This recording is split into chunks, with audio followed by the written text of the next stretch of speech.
Hi! எல்லாரும் எப்படி இருக்கீங்க? நான் ரொம்ப நல்லா இருக்கேன். நீங்களும் ரொம்ப நல்லா இருப்பீங்கன்னு நம்புறேன். இன்னைக்கு நம்ம ஒரு கான்செப்ட் பத்தி பார்க்கலாம். அதுக்கு பேரு மினிமலிசம்.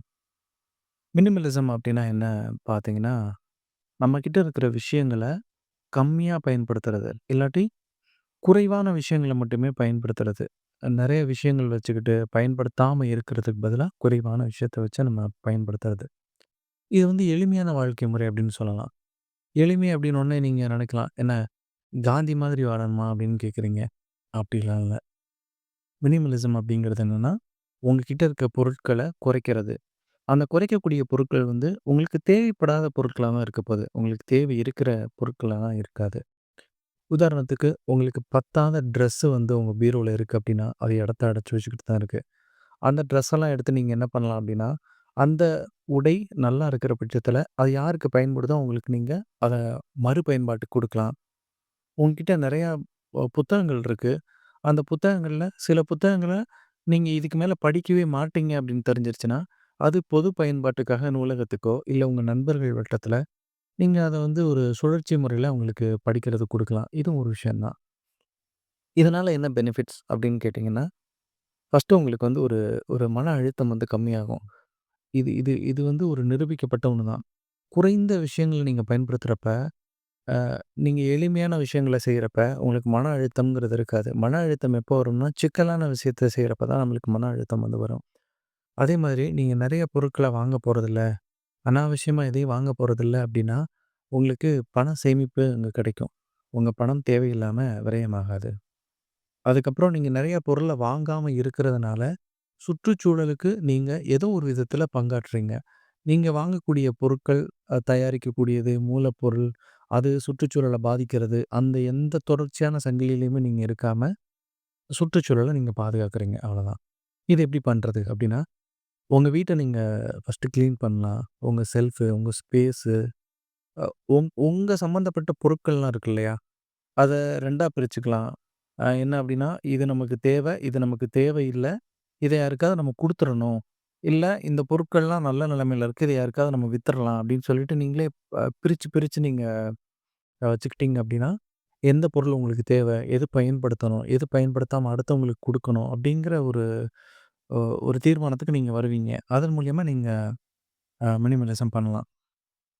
இதுக்கு பேர் என்ன அப்டின்னா, பொருட்கள் குறைக்கிறதா. இதே மாரி டிஜிட்டலா மினிமலிசம் பண்ணலாமான்னா பண்ணலாம். டிஜிட்டல் மினிமலிசம்னா என்ன அப்டின்னா, நீங்க சில ஓடிடி ஆப்பு இன்னும் சில அப்ளிகேஷன்லாம் வந்து பார்த்தீங்கன்னா, சப்ஸ்கிரைப் பண்ணி வச்சிருப்பீங்க.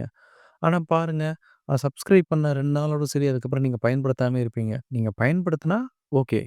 ஆனா சில அப்ளிகேஷன் இருக்கும். நீங்க சப்ஸ்கிரைப் பண்ணிட்டு, அதுக்கப்புறம் அத எந்த பயன்பாடுமே படுத்த மாட்டீங்க. அதனால உங்களுக்கு பண விரயம் மட்டும் அந்த சப்ஸ்கிரிப்ஷன பொறுத்து மாசம் மாசமோ, வருஷம் வருஷமோ உங்ககிட்ட இருந்து பணம் மட்டும் எடுத்துக்கிட்டே இருப்பாங்க. அத நீங்க பார்த்து கட் பண்ணலாம். அதேமாரி உங்க மொபைல்ல இருக்க எல்லா அப்ளிகேஷன்லயும் நீங்க சில அப்ளிகேஷன்லாம் யூஸே பண்ண மாட்டீங்க. என்னைக்கோ ஒரு நாள் பண்ணியிருப்பீங்க. இல்லாட்டி இனிமே என்னைக்கோ ஒரு நாள் பண்ணுவோம் அப்படின்னு சொல்லிட்டு சில அப்ளிகேஷன்லாம் உங்க ஃபோன்ல இருக்கும். அந்த அப்ளிகேஷன்லாம் தயவு தாட்சணியம் பார்க்காம அன்இன்ஸ்டால் பண்ணி விட்டுருங்க. அவ்வளோதான். அதே மாதிரி உங்க ஃபோன்ல வந்து பார்த்தீங்கன்னா, நெறைய ஆப்ஸ் இருக்கும் ஹோம் ஸ்க்ரீன்ல. அப்புறம் உள்ள இருக்க ஸ்க்ரீன்ல வந்து நெறைய ஆப் இருக்கும் உங்களுக்கு. அவ்ளோ உங்களுக்கு குழப்பமா இருக்கு அப்படின்னு ஃபீல் பண்ணீங்க. ஃபோன்ல நீங்க எப்படி மினிமலிசம் பண்ணலாம் அப்படின்னு நெனச்சீங்கன்னா, உங்க Play Storeல போயிட்டு மினிமலிசம் அப்படின்னு சொல்லிட்டு டைப் பண்ணுங்க. அப்ப நெறைய அப்ளிகேஷன் வரும். அத டவுன்லோட் பண்ணிட்டு, அத உங்களுடைய டிஃபால்ட் சிஸ்டம் லான்ச்சர்ன்னு ஒரு ஆப்ஷன் கேட்கும். அப்ப மட்டும் குடுத்து பார்த்தீங்கன்னா, உங்க ஃபோன் ஸ்க்ரீனு பிளாங்க்கா ஆயிடும். ஏதாவது ஒரே கலர்ல ஆயிடும். நீங்க சூஸ் பண்ற கலர் பிரகாரம். அது வந்து ஆப்போட பேர் மட்டும் தான் காட்டும். நீங்க யூஸ் பண்ணிக்கலாம். அப்படி யூஸ் பண்றதுனால என்ன நல்லது நடக்குதுன்னு பார்த்தீங்கன்னா, சைக்காலஜிக்கலா நம்ம பிரெயின் எதுக்கு டிசைன் பண்ணப்பட்டிருக்குன்னா, ஒரு கலர் பின்னாடியோ, ஒரு லோகோ பின்னாடியோ அதிகபட்சமா நம்ம நேரம் செலவிடுறதுக்கு தான் நம்மளுக்கு நம்ம மூளை வந்து அந்த மாரியான டிசைன் தான் இந்த அப்ளிகேஷனோட அந்த வடிவமைப்புல இருக்கு. ஆனா, இந்த நீங்க மினிமலிசம் லான்ச்சர்லாம் யூஸ் பண்ணீங்க அப்டின்னா, உங்க ஃபோன யூஸ் பண்ணவே உங்களுக்கு பிடிக்காது. ஒரு நாளைக்கு நீங்க கால் பேசுற நேரம், முக்கியமான மெசேஜ் அந்த டைம் போக, மத்த நேரம் உங்களுக்கு ஃபோன எடுக்கணுன்ற எண்ணமே வராது. இத நான் ட்ரை பண்ணி பார்த்துட்டு தான் உங்களுக்கு நான் சொல்றேன். இது வந்து டிஜிட்டல் மினிமலிசம். ஆ பிசிக்கல் மினிமலிசம் அப்டின்னா, உங்க வீட்ல இருக்க பொருட்கள், உங்களுக்கு தேவைப்படாத பொருட்கள தேவைப்படுற ஒரு ஆளுக்கு குடுக்குறது. அது ஒரு நல்ல விஷயம் தான். இந்த மாரி நீங்க பண்றதுனால, இந்த மாரி கொஞ்சம் சிம்பிளா உங்க லைஃப்ப வச்சுக்கிறதுனால, உங்க வாழ்க்கை கொஞ்சம் மேம்படும். அது உண்மதான். ஏன்னா, நான் வந்து பிசிக்கல் மினிமலிசமும் பண்ணியிருக்கேன். டிஜிட்டல் மினிமலிசமும் பண்ணியிருக்கேன். இது 2மே எனக்கு ரொம்ப யூஸ்ஃபுல்லா இருந்துச்சு. அதான் இத பத்தி உங்ககிட்ட ஷேர் பண்ணிக்கலாம் அப்படின்னு ஷேர் பண்ணேன். மீண்டும் ஒரு பதிவில நம்ம சந்திக்கலாம். நன்றி. வணக்கம்.